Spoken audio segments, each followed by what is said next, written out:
Assalamualaikum warahmatullahi wabarakatuh. Nama saya Muhammad Hafizul Rashid dari Prodi Ekonomi Syariah.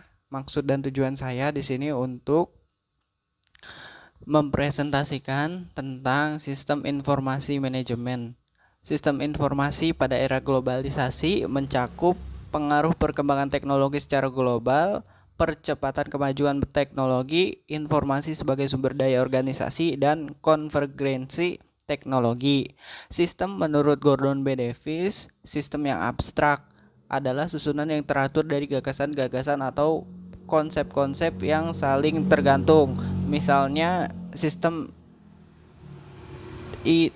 teologi adalah susunan yang teratur dari gagasan-gagasan tentang Tuhan, manusia, dan sebagainya. Sistem yang bersifat fisik adalah serangkaian yang bersifat unsur yang bekerja sama untuk mencapai tujuan. Dan menurut Norman L. Ainger, suatu sistem terdiri atas kegiatan-kegiatan yang berhubungan guna mencapai tujuan-tujuan perusahaan, seperti pengendalian inventaris atau penjadwalan produksi. Menurut Borsk dan Strater, suatu sistem dapat dirumuskan sebagai setiap kumpulan bagian-bagian atau sub-subsistem yang disatukan atau dirancang untuk mencapai suatu tujuan. Pengertian sistem. Secara sederhana, suatu sistem dapat diartikan sebagai suatu kumpulan himpunan dari unsur komponen atau variabel-variabel yang terorganisasi, saling berinteraksi, saling tergantung satu sama lain, dan terpadu untuk mencapai suatu tujuan. Input, proses, dan output. Manfaat sistem informatika manajemen: meningkatkan efisiensi dan efektivitas data secara akurat dan real time, memudahkan pihak manajemen untuk melakukan perencanaan, pengawasan, pengarahan, dan pendelegasian kerja kepada semua departemen yang memiliki hubungan koordinasi, meningkatkan kualitas sumber daya manusia karena unit sistem kerja yang terkoordinasi dan tersistem, meningkatkan produktivitas dan penghematan biaya dalam organisasi. Contoh penerapan SIM atau SIM. 1. Enterprise Resource Planning. ERP. Sistem ERP ini biasanya digunakan oleh sejumlah perusahaan besar dalam mengelola manajemen dan melakukan pengawasan yang saling terintegrasi terhadap unit bidang kerja, seperti akuntansi, produksi, dan manajemen persediaan. Supply chain manajemen SCM. Sistem ini sangat bermanfaat bagi pihak manajemen untuk melakukan integrasi data. Contohnya seperti manajemen supply bahan baku dimulai dari pemasok, produsen, pengecer, hingga konsumen. Transaction Processing System (TPS). TPS ini digunakan untuk melakukan proses data dalam jumlah besar serta transaksi yang besar dan dilakukan secara rutin. Sistem ini sangat cocok untuk bisnis yang bergerak dalam keuangan seperti inventaris bank dan lain-lain. Faktor yang mempengaruhi pengembangan SIM. 1. Integrasi. Pengembangan yang harus mempertimbangkan tingkat integritas yang sesuai bagi organisasi. Format tatap muka layar tampilan, user interface harus dibuat yang baik agar mudah dan nyaman. 3. Kekuatan kompetitor. Pengembangan harus selalu memperhatikan perkembangan kompetitor. 4. Kualitas informasi yang dikehendaki, harus selalu menyediakan informasi yang berkualitas.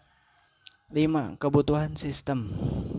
Sistem harus selalu diupdate mengikuti perkembangan zaman dengan mempertimbangkan faktor reliabilitas sistem, kemudahan, keluasan, dan kemudahan maintenance.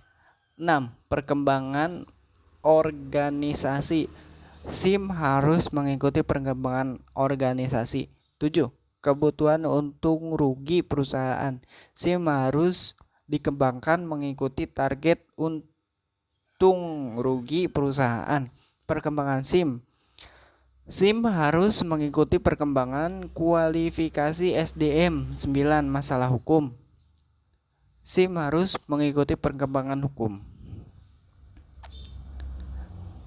Metode SDLC. 1. Fase perencanaan, 2. Fase analisis, 3. Fase desain, 4. Implementasi, 5. Fase operasi, dan 6. Fase evaluasi. Tingkatan manajemen mencakup manajemen tingkat bawah setingkat supervisor, manajemen tingkat menengah setingkat manajer, dan manajer tingkat atas setingkat direktur. Tujuan dan sifat masalah. Tingkat manajemen, manajemen tingkat atas, manajemen tingkat menengah, manajemen tingkat bawah. Tujuan atau sasaran. Manajemen tingkat atas, sasarannya adalah visi dan misi. Sedangkan manajemen tingkat menengah, efektivitas, begitu juga manajemen tingkat bawah, efisiensi. Sifat dan masalah. Untuk manajemen tingkat atas tidak teratur dan manajemen tingkat bawah terstruktur. Sistem informasi. Tingkatan manajemen. Manajemen tingkat atas, sistem informasi. 1. Sumber informasi eksternal, 2. Lingkup informasi secara global, 3. Kurun waktu informasi yang jangka panjang, 4. Kelengkapan informasi hal-hal pokok, 5. Kerincian informasi yang ringkas, kerangkaan waktu di masa depan saat penyajian informasi sesuai kebutuhan. Manajemen tingkat menengah tidak ada, dan manajemen tingkat bawah. 1. Sumber informasi internal, lingkup informasi parsial, kurun waktu informasi jangka pendek, kelengkapan informasi lengkap, kerincian informasi sangat rinci, kerangka waktu masa lalu saat penyajian informasi periodik rutin. Strategi unggul bersaing. 1. Tingkatan manajemen, sasaran, dan tools. Manajemen tingkat atas, sasarannya adalah visi misi dan toolsnya institusi. Manajemen tingkat menengah, efektivitas dan inovasi. Manajemen tingkat bawah, sasarannya efisiensi dan tools informasi. Alat bersaingnya, manajemen tingkat atas adalah time leader, manajemen tingkat menengah quality leader, manajemen tingkat bawah adalah price leader, dan hasil dari ketiganya adalah unggul bersaing secara terstruktur. Terima kasih. Demikian video dari saya. Wabillahi taufik wal hidayah. Assalamualaikum warahmatullahi wabarakatuh.